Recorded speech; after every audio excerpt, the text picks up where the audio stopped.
ভয় পাইছেন? ভয়ের কিছু নাই। আপনাকে জানের ক্ষতি হইব না, মালের ক্ষতি হইব।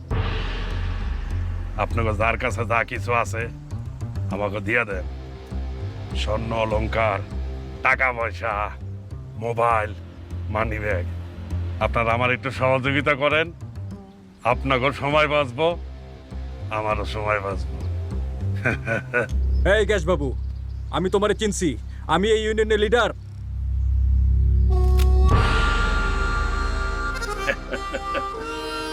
আপনি আমার চিন্তা ফেলাইছেন।